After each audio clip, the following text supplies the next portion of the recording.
نحمدہ و نصلی علی رسولہ الکریم اما بعد فاعوذ باللہ من الشیطان الرجیم بسم اللہ الرحمن الرحیم۔ اب بعض گھر یا گھر والے مختلف قسم کی برائیوں میں بچے پڑ جاتے ہیں، یا کوئی ایسی برائی کہ جو ان سے سرزد نہ ہوئی ہو اور پھر ان پر وہ الزام کے طور پر لاد دیا گیا ہو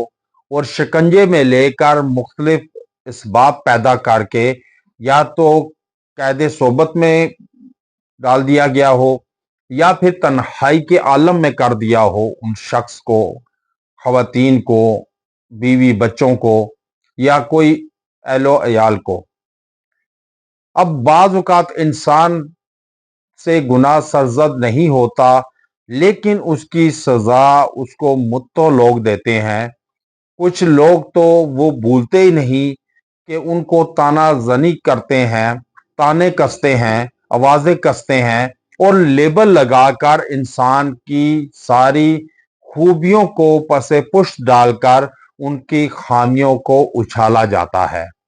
اب گھر والے بچوں کی سزا بعض اوقات والدین کو دی جاتی ہے کہ بچہ میں سے اگر کوئی برا کام کرتا ہے تو اس کی سزا اس کے والدین کو بھگتنا پڑتی ہے، جو سراسر ظلم، انتہائی ظلم ہے،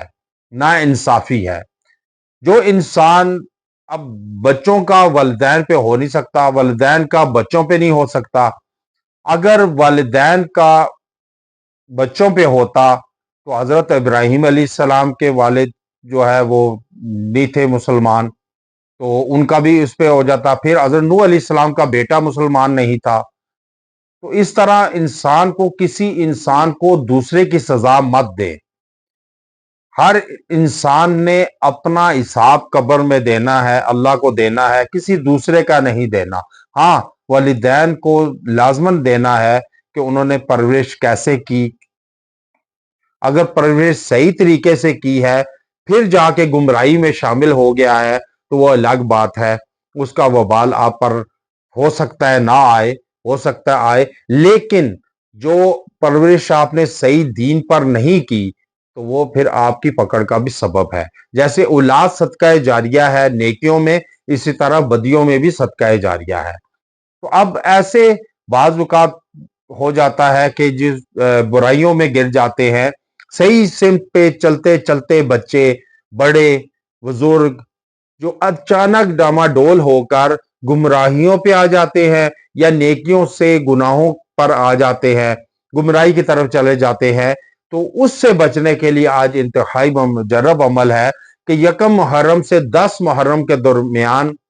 آپ یہ عمل لکھ کر یا لکھوا کر، جو کوئی اپنے پاس رکھے یا پلاسٹک کوٹنگ کروا کر کپڑے میں ریگزین یا چمڑے میں سلوا کر پہن لے، انشاءاللہ تعالی عمر بھر اس کو یا اس کے گھر میں کسی کو کوئی برائی نہ پہنچے گی۔ اب وہ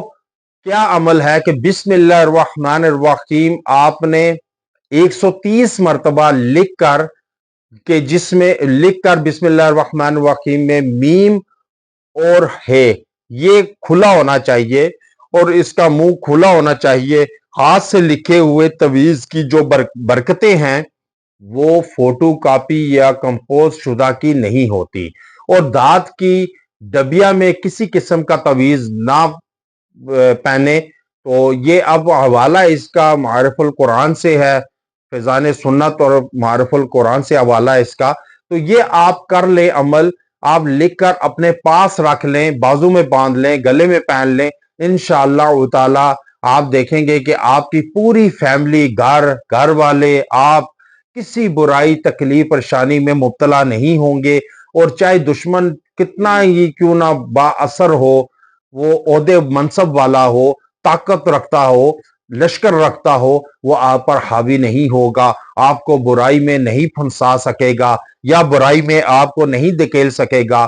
کہ جس سے برائی سے آپ کی ذلت اور رسوائی ہو۔ وآخر دعوانا ان الحمد للہ رب العالمین۔